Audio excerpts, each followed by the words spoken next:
Hello everyone, welcome back to my YouTube channel, your Biotech Guide. I am Ashi Vaishnav and today we are going to discuss about TI plasmid derived vector system, जिसमें हम discuss करेंगे को-इंटीग्रेटिव and binary vector systems को। तो जैसा कि हमने last video में देखा था कि TI प्लाज्मिड जो है उसमें कुछ लिमिटेशंस होते हैं, जैसे कि उसमें हमारी रेस्ट्रिक्शन साइट्स एब्सेंट होती हैं, प्लस उसमें ऑक्सिन और साइटोकाइनिन के ओपाइन सिस्टम प्रेजेंट होते हैं, जिसकी वजह से प्लांट रीजनरेट नहीं हो पाता है। और हमने कुछ और भी लिमिटेशंस डिस्कस करे थे, तो उन्हीं को ओवरकम करने के लिए को-इंटीग्रेटिव एंड बाइनरी वेक्टर सिस्टम्स को डिज़ाइन किया गया है। तो आगे आज हम वही डिस्कस करने वाले हैं कि इनको कैसे डिज़ाइन किया गया है, इनके क्या एडवांटेजेस हैं, क्या इनके डिसएडवांटेजेस हैं और इनको हम कैसे यूज़ कर सकते हैं फर्दर। तो before moving ahead, like, subscribe, share and hit the bell icon for more such videos. ने टीआई प्लाज्मिड डिराइव्ड कुछ वेक्टर सिस्टम्स डिजाइन करे जिनमें ये सारी प्रॉब्लम्स को हमने क्या कर दिया, ओवरकम कर दिया। जैसे कि अब हमने साइज को रिड्यूस कर दिया टीआई प्लाज्मिड के, और हमने जो फाइटो हार्मोन वाले जीन्स थे उनको रिमूव कर दिया, ओपाइन वाले जीन्स को रिमूव कर दिया, और उसमें इकोलाई में रेप्लिकेट होने के लिए जो ऑरिजिन ऑफ रेप्लिकेशन चाहिए था वो उसमें इंट्रोड्यूस करा दिया है। ठीक है, तो ये सारे जो प्रॉब्लम्स आ रहे थे इन विट्रो करने में, उन सब चीज को ओवरकम करने के लिए हमने दो टीआई प्लाज्मिड से डिराइव्ड दो हमने वेक्टर्स डिजाइन करे, वेक्टर सिस्टम डिजाइन करे। एक हमारा को-इंटीग्रेटिव वेक्टर्स और एक हमारा बाइनरी वेक्टर्स। ठीक है, तो सबसे पहले हम डिस्कस करते हैं को-इंटीग्रेट वेक्टर्स के बारे में। को-इंटीग्रेट वेक्टर सिस्टम क्या है? को-इंटीग्रेट वेक्टर सिस्टम में हमने क्या करा है, डिसआर्म्ड मॉडिफाइड टीआई प्लाज्मिड लिया है और उसको हमने कंबाइन करा है, डिसआर्म्ड टीआई प्लाज्मिड को हमने कंबाइन करा है with an intermediate cloning vector. Cointegrate vector को डिजाइन करने के लिए हमारा फर्स्ट स्टेप हो गया production of disarmed TI plasmid. ठीक है, तो हम डिसआर्मिंग कैसे कराएंगे? जो हमारे हार्मोन बायोसिंथेसिस वाले जीन्स होते हैं उनको रिमूव करा दिया हमने।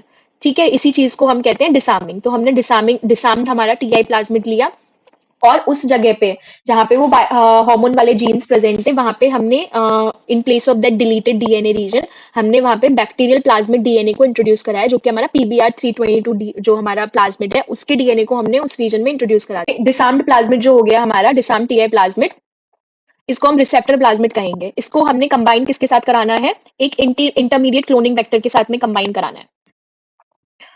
ठीक है, तो हमारा इंटरमीडिएट वेक्टर को भी हमने डिजाइन कराया। ठीक है, इसको कैसे डिजाइन कराया? इसके अंदर हमने PBR322 के सीक्वेंस लिए, जो हमने यहाँ टीआई प्लाज्मिड में जो रीजन हमने डीएनए का डाला था PBR322 के प्लाज्मिड का, वही सेम होमोलोगस सीक्वेंस हमने इस वाले इंटरमीडिएट वेक्टर में भी डाले, जो कि फिर उसके बाद में हमने उसमें और भी काफी सारे जीन्स को इंट्रोड्यूस कराया उस वेक्टर में। क्या? जैसे कि हमारा PTM वाला रीजन, प्लांट ट्रांसफॉर्मेशन मार्कर। जैसे प्लांट ट्रांसफॉर्मेशन मार्कर मतलब जो हमें ये इंश्योर कराएगा कि प्लांट में ट्रांसफॉर्मेशन हो गया है या नहीं हुआ है। ठीक है, तो इसके लिए हमने क्या लिया, हमारा एंटीबायोटिक रेजिस्टेंस जीन लिया है हमने, जो कि हो गया हमारा नियोमाइसिन फॉस्फोट्रांसफेरेज 2। ठीक है, NPF2। ये जीन जो है मतलब कैनामाइसिन के अगेंस्ट रेजिस्टेंस प्रोवाइड कराता है। तो कि अभी हम आगे डिस्कस करेंगे। फिर उसके बाद में हमने कुछ बैक्टीरियल रेजिस्टेंस मार्कर्स भी उस इंटरमीडिएट वेक्टर में डाले हुए हैं, जैसे कि हमारा ये जी होगा, gene coding for spectinomycin resistance to recipient bacterial cell. हमने Col E1 origin of replication लिया है सो दैट रेप्लिकेशन हो पाए इसका इन द इकोलाई, है ना। और हमने क्या लिया, ओरिटी सीक्वेंस लिया है। ओरिटी सीक्वेंस मतलब अभी हम आगे देखेंगे हम क्योंकि हमारा जो डिसआर्म्ड मॉडिफाइड टीआई प्लाज्मिड है और जो हमारा इंटरमीडिएट क्लोनिंग वेक्टर है, हम उन दोनों को क्या करा रहे हैं, कंबाइन करा रहे हैं। ठीक है, तो उसका कंबाइन कराने के लिए हमने जो मतलब जो रीजन कंबाइन होगा इंटरमीडिएट वेक्टर का with TI plasmid, modified TI plasmid, वो रीजन हो गया हमारा ओरिटी वाला रीजन। ठीक है, अभी हम आगे देखते हैं। ये है हमारा को-इंटीग्रेट वेक्टर सिस्टम। ठीक है, इसमें हमने क्या लिया, ये हमारा डिसआर्म्ड टीआई प्लाज्मिड हो गया। ठीक है, डिसआर्म्ड टीआई प्लाज्मिड में हमारा ये सारी चीजें प्रेजेंट हैं, वही विरजीन, लेफ्ट बॉर्डर, राइट बॉर्डर। बाकी जो हमारी यूजलेस चीजें थी, जैसे ओपाइन कैटाबॉलिज्म वाले जीन्स हो गए, ओपाइन वाले जीन्स हो गए, ऑक्सिन वगैरह के, साइटोकाइनिन, वो सब हमने रिमूव कर दिए। ठीक है, तो ये हमारा, इसी को हम डिसआर्म्ड टीआई प्लाज्मिड कह रहे हैं। हम डिसआर्म्ड टीआई प्लाज्मिड में जहां से हमने वो ऑक्सिन और साइटोकाइनिन वाले जीन्स को जहां से हमने रिमूव करा था, वहां पे हमने क्या इंट्रोड्यूस करा दिया है, वहां हमने PBR322 से लिए गए जीन्स को इंट्रोड्यूस करा दिया है। ठीक है, ये हो गया हमारा डिसआर्म्ड टीआई प्लाज्मिड। फिर हमारा इंटरमीडिएट वेक्टर हमने लिया। इंटरमीडिएट वेक्टर में हमारे क्या क्या सीक्वेंस थे, ओरिटी वाली साइट थी, ओरिटी वाली साइट ही यहाँ पे ट्रांसफर होगी कॉल इवन, उसकी ऑरिजिन ऑफ रेप्लिकेशन के लिए। RES वाली साइट है, RES मतलब बैक्टीरियल रेजिस्टेंस मार्कर हमने लिया हुआ है। PTM वाली साइट है मतलब प्लांट ट्रांसफॉर्मेशन मार्कर हमने लिया हुआ है। ठीक है, MCS मतलब मल्टीपल क्लोनिंग साइट्स, यहाँ पे क्लोनिंग करानी है। ठीक है, इन दोनों को हमने क्या कर दिया, मिक्स कर दिया। डिसआर्म्ड मतलब एक ऐसा प्लाज्मिड लिया जिसके पास में विरजीन्स है, हमारा लेफ्ट बॉर्डर राइट बॉर्डर है, ऐसा प्लाज्मिड लिया। ठीक है, एक हमने ऐसा प्लाज्मिड लिया जो कि हमें रिक्वायरमेंट्स होती हैं कि हमारे पास रेजिस्टेंस मार्कर हो, हमारे पास ऑरिजिन ऑफ एप्लीकेशन वाली साइट हो, क्लोनिंग साइट हो। ऐसे दोनों प्लाज्मिड्स को हमने क्या कर दिया है, मर्ज करा दिया है। ठीक है, तो अब जो हमारा कंबाइंड प्लाज्मिड बना, ये जो हमारा कंबाइंड प्लाज्मिड बना, इसके पास अब सारी चीजें आ गई जो हमें चाहिए थी।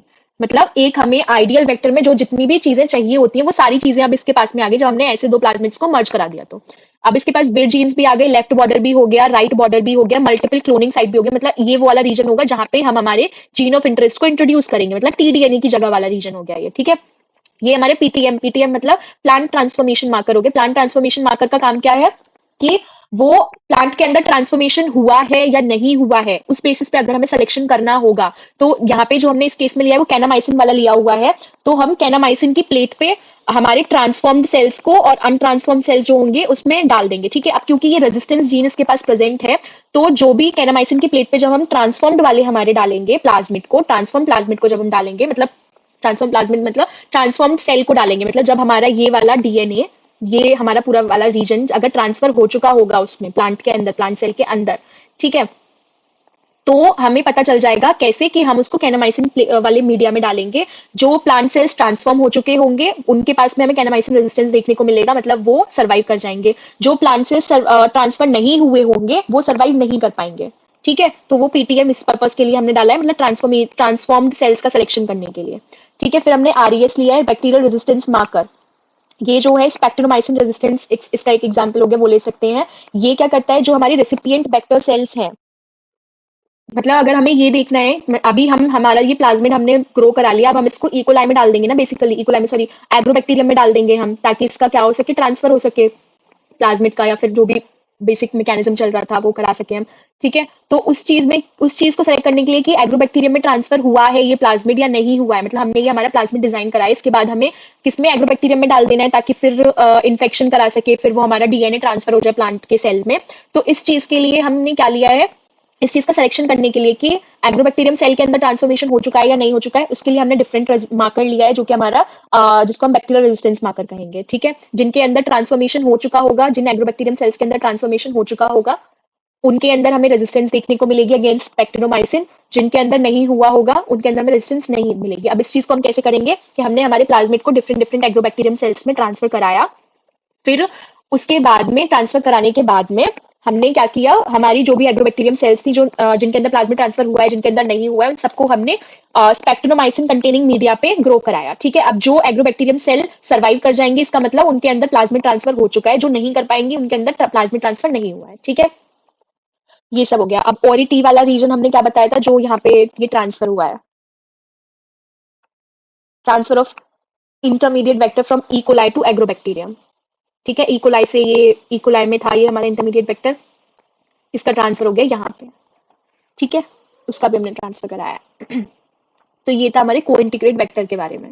बेसिकली हुआ क्या, कोइंटीग्रेट वेक्टर हमने दो टाइप के, डिफरेंट टाइप के हमारे, क्योंकि हमने कुछ कुछ कमियां देखी थी, उन कमियों को ओवरकम कराना था हमें, कि उसके अंदर ये रेजिस्टेंस मार्कर नहीं है, सिलेक्टिव मार्कर नहीं है, ऑरिजिन ऑफ एप्लीकेशन नहीं है। तो उस चीज का सोल्यूशन हमने क्या निकाला कि चलो हम दो टाइप के ऐसे प्लाज्मिड ले रहे हैं। एक तो हमारा टीआई प्लाज्मिड है, क्योंकि हमें हमारे प्लांट के अंदर हमें जीन को ट्रांसफर कराना है। ठीक है, तो उसके लिए हमें टीआई प्लाज्मिड चाहिए, उसके लिए मतलब हमें विर जीन्स चाहिए, विर जीन्स होने चाहिए उसके लिए, क्योंकि विर जीन्स ही हेल्प कर रहे हैं हमारे जीन ऑफ इंटरेस्ट को ट्रांसफर कराने के लिए। तो हमने टीआई प्लाज्मिड ले लिया। और जो जो चीजें हमें चाहिए थी, पीटीएम, आरईएस, कॉल-इवन, ओरिटी, एमसीएस मतलब मल्टीपल क्लोनिंग साइट, वो सब हमें भी, वो भी हमें चाहिए थी। तो उस चीज को भी, तो इन दोनों को फिर हमने मर्ज करा के एक मल्टीपल, मतलब हमारे जो भी जो जो चीजें हमें ओवरकम करनी थी, मतलब जो भी हमारी रिक्वायर्ड चीजें थी जो एक आइडियल वेक्टर में होनी चाहिए, वो सब उस टाइप का हमने एक आइडियल वेक्टर डिजाइन कर लिया इन दोनों को मर्ज करा के। ठीक है, यही हुआ है बस कोइंटीग्रेट वेक्टर में। तो कोइंटीग्रेट वेक्टर कुछ भी नहीं है, कंफ्यूज नहीं होना है। कोइंटीग्रेट वेक्टर सिर्फ एक वेक्टर सिस्टम है जिसमें हमने एक डिसार्म्ड वाइल्ड टाइप टीआई प्लाज्मिड लिया है और एक हमने इंटीग्रेट इंटरमीडिएट वेक्टर लिया है। ठीक है, इन दोनों को हमने मर्ज करा के एक हमारा नया प्लाज्मिड डिजाइन कर लिया है। अब क्या होगा कि हमारे जीन ऑफ इंटरेस्ट को हम यहाँ पे मल्टीपल क्लोनिंग साइट वाली लोकेशन पे हमारे डाल देंगे। ठीक है, जैसे ही हम डाल देंगे, फिर हम इसको एग्रोबैक्टीरियम सेल के अंदर डाल देंगे। इस प्लाज्मिड को एग्रोबैक्टीरियम सेल के अंदर हमने डाल दिया। एग्रोबैक्टीरियम सेल के अंदर डालने के बाद जिस तरीके से फिर हमारा प्लांट वुंड जनरेट करेगा, फिर वहां पे से हमारे फिनोलिक कंपाउंड्स निकलेंगे, एग्रोबैक्टीरियम उसके पास जाएगा, फिर वहां पे ये विर जीन्स जो है अपना रोल प्ले करेंगे और हमारे यहाँ पे जो डीएनए जीन ऑफ इंटरेस्ट हमने कराया था, इसको हमारे प्लांट सेल में ट्रांसफर करा देंगे। ठीक है, बस ये चीज है। और उसको कि ट्रांसफर हुआ है या नहीं हुआ है, उस चीज को हम ये सेलेक्टिव मार्कर हमारा यहाँ पे प्रेजेंट है पीटीएम वाला, इससे हम चेक कर सकते हैं। बस ये चीज हो रही है, ठीक है। This was the whole process. ये तो एक तो हो गया हमारा कोइंटीग्रेट वेक्टर जिसके बारे में हमने पढ़ा। फिर उसके बाद में नेक्स्ट हमारा आता है बाइनरी वेक्टर। ये भी एक डिफरेंट टाइप का वेक्टर डिजाइन कराया। इसमें इन्होंने क्या किया, इसमें इन्होंने मर्ज नहीं कराया है, ठीक है। एक ही एग्रोबैक्टीरियम के अंदर दो टाइप के हमारे क्या डाल दिए हैं, प्लाज्मिड डाल दिए हैं, मतलब उनका हाइब्रिड नहीं बनाया, इन दोनों का हाइब्रिड नहीं बनाया है। जैसे वहां पे कोइंटीग्रेट वेक्टर में इन्होंने दोनों दो टाइप के वेक्टर्स लिए और उससे हमारा एक हाइब्रिड मतलब एक हमारा नया प्लाज्मिड या वेक्टर डिजाइन कर लिया था। लेकिन यहाँ पे इन्होंने एक ही एग्रोबैक्टीरियम, ये हमारी एग्रोबैक्टीरियम सेल है, ये हमारी एग्रोबैक्टीरियम सेल है, यहाँ पे लिखा भी हुआ है ये हमारी एग्रोबैक्टीरियम सेल है। इसके अंदर हमने दो टाइप के प्लाज्मिड्स को इंट्रोड्यूस कर दिया है, ठीक है। एक ऐसा प्लाज्मिड जो कि विर हेल्पर प्लाज्मिड हो गया। विर हेल्पर प्लाज्मिड यहाँ पे लिखा हुआ है क्या होता है, एस डिसार्म्ड टीआई प्लाज्मिड है ये हमारा, जिसके अंदर the entire T DNA region including borders deleted with vir genes are retained, ठीक है। मतलब ऐसा प्लाज्मिड है ये विर हेल्पर प्लाज्मिड जिसके अंदर सिर्फ विर रीजन हमारा प्रेजेंट है और कुछ भी नहीं, और लेफ्ट और राइट बॉर्डर कुछ भी नहीं है, ठीक है। कुछ भी नहीं है, बॉर्डर्स भी नहीं है, सिर्फ हमारा विर रीजन है। उसके बाद में इसी के अंदर हमने एक और प्लाज्मिड डाल रखा है जिसके अंदर जो भी हमें सारी चीजें चाहिए थी, आरईएस हो गया, आरबी हो गया, पीटीएम हो गया, एमसीएस हो गया, multiple cloning site, left border right border, इसके अंदर सारी चीजें। तो एक के अंदर तो सिर्फ विर जीन्स है, एक के अंदर लेफ्ट बॉर्डर है और राइट बॉर्डर है, ठीक है। और जो भी हमारे सिलेक्टिव मार्कर्स है वो है। यहाँ पे जो हमने बैक्टीरियल रेजिस्टेंस मार्कर लिया है वो हमारा टेट्रासाइक्लिन है, ठीक है। कि बाइनरी मतलब ये सेलेक्ट करने के लिए कि इकोलाई से एग्रोबैक्टीरियम में ट्रांसफर हुआ है ये हमारा वेक्टर या नहीं हुआ है, ठीक है। तो इस तरीके से हमने मतलब ये हमारा बाइनरी वेक्टर डिजाइन किया है, ठीक है। तो system in which T DNA and vir genes are located, तो ये ऐसा सिस्टम हो गया यहाँ पे क्या हो रहा है कि विर जीन्स अलग उसमें लोकेटेड रहते हैं और हमारे जो टी डीएनए वाला रीजन है, मतलब जहाँ पे हम हमारे जीन ऑफ इंटरेस्ट को इंट्रोड्यूस कराएंगे वो रीजन अलग जगह अलग प्लाज्मिड में प्रेजेंट है, ठीक है। इनका हमने मर्ज नहीं कराया है, ठीक है। तो system in which TDNA and vir genes are located on separate replicons within same Agrobacterium cell, एक ही सेल के अंदर दो टाइप के प्लाज्मिड डाल दिए। अब यहाँ से विर जीन्स क्या करेंगे, बस यहाँ पे मतलब अब जब भी हमारी ये एग्रोबैक्टीरियम सेल जाएगी, इस टाइप की एग्रोबैक्टीरियम सेल प्लांट को इन्फेक्ट कराने जाएगी, तो विर जीन्स यहाँ से दूर से ही हेल्प कर देंगे टीडीएनए ट्रांसफर में, ठीक है। इन विर जीन्स का यहाँ पे प्रेजेंट होने की जरूरत नहीं पड़ी, वो यहीं से बैठे बैठे हेल्प कर सकते हैं फॉर द टीडीएनए ट्रांसफर, ठीक है। तो बाइनरी वेक्टर सिस्टम में क्या हो रहा है, दो प्लाज्मिड्स को यूज किया जा रहा है and both complement each other, दोनों एक दूसरे की मदद कर रहे हैं in the same bacterial cell, ठीक है। ये हो गया बाइनरी सिस्टम मतलब बाइनरी वेक्टर के बारे में कि बाइनरी वेक्टर होता क्या है। तो हमारे कोइंटीग्रेट वेक्टर के कुछ एडवांटेजेस थे कि हम जीन को इजीली टारगेट कर ले रहे हैं, प्लाज्मिड जो है हमारा स्मॉल है, रिस्ट्रिक्शन साइट्स उसमें प्रेजेंट है, इंटरमीडिएट प्लाज्मिड कन्वीनियंटली क्लोन हो सकता है इकोलाई में और एग्रोबैक्टीरियम में हम ट्रांसफर करा सकते हैं, ठीक है। लेकिन अब बाइनरी वेक्टर के क्या एडवांटेजेस हो गए, क्यों हमने बाइनरी वेक्टर यूज कराया, मतलब हमारे पास तो कोइंटीग्रेटिव वेक्टर था ही ना, तो हमने नया वेक्टर क्यों बनाया, वो इसीलिए बनाया क्योंकि बाइनरी वेक्टर सिस्टम जो है involves only the transfer of binary plasmid to the agrobacterium without any integration. यहाँ पे हमें इन दोनों को इंटीग्रेट कराने की जरूरत नहीं पड़ी, दोनों का मतलब मर्ज कराने की जरूरत नहीं पड़ी, इन दोनों टाइप के प्लाज्मिड को विदाउट इंटीग्रेशन ही हम यहाँ पे काम चला सकते हैं। तो इंटीग्रेट कराने में जो हमारा टाइम जा रहा था, मेहनत जा रही थी, वो सब बच गई, ठीक है। इसीलिए हमने बाइनरी वेक्टर को डिजाइन कराया, ठीक है। तो इसीलिए क्योंकि ज़्यादा कन्वीनियंट होते हैं इनको यूज़ करना, कम टाइम लग रहा है इनको डिज़ाइन करने में, कम मेहनत लग रही है, तो इसीलिए हमारे मोर फ्रिक्वेंटली यूज़ होते हैं वो हमारे हैं बाइनरी वेक्टर, ठीक है। कोइंटीग्रेट वेक्टर में हमें बहुत मेहनत ज़्यादा करनी पड़ रही है उनको डिज़ाइन करने के लिए, तो इसीलिए binary vector are more frequently used, ठीक। बेसिक प्रोटोकॉल क्या हो गया एग्रोबैक्टीरियम मीडिएटेड प्लांट ट्रांसफॉर्मेशन में, वो ये हो गया कि हमने हमारा टीआई प्लाज्मिड लिया, टीआई प्लाज्मिड में हमारा जीन ऑफ इंटरेस्ट को इनकॉर्पोरेट कराया, ये ठीक है। हमने जीन ऑफ इंटरेस्ट लिया, हमारा टीआई प्लाज्मिड लिया, मतलब जो नेचुरल फिनोमिनन हो रहा था एग्रोबैक्टीरियम का, उसको अब हम अपने इन विट्रो लैब में मतलब हम यूज कर रहे हैं फॉर आवर बेनिफिट, ठीक है। जिस टाइप का भी हमें जीन ऑफ इंटरेस्ट ट्रांसफर कराना है उसके लिए, ठीक है। तो लेट्स से ये हमारा टारगेट जीन है, न्यूट्रिशनल क्वालिटी के लिए है, उसको इंप्रूव कराने के लिए, तो हमने टीआई प्लाज्मिड की हेल्प से हम क्या कर रहे हैं, इस जीन को ट्रांसफर करा रहे हैं। टीआई प्लाज्मिड को हमने डिजाइन कर लिया, उसमें हमने हमारा जीन ऑफ इंटरेस्ट डाल दिया, फिर उसके बाद में इस टीडीएनए को या फिर टीआई प्लाज्मिड को हमने एग्रोबैक्टीरियम सेल में डाल दिया, ठीक है।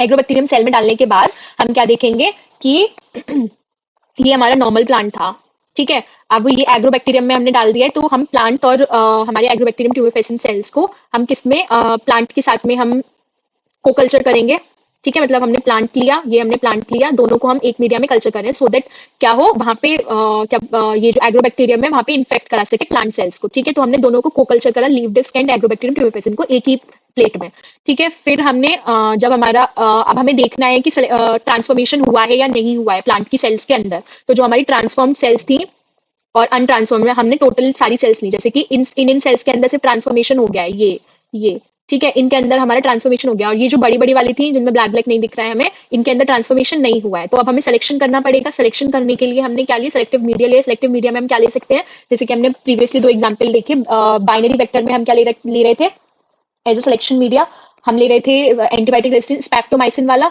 नहीं, बाइनरी वेक्टर में हम जो ले रहे हैं वो टेट्रासाइक्लिन वाला ले रहे हैं, और इसमें जो हम ले रहे थे वो हमारा कौन सा था, स्पेक्ट्रिनोमाइसिन। तो स्पेक्ट्रिनोमाइसिन हमने दोनों को मतलब जो जिसके अगेंस्ट में मतलब हम हमारे वेक्टर में वो पड़ा हुआ हो, जैसे बाइनरी वेक्टर में लेट्स से टेट्रासाइक्लिन है, ठीक है।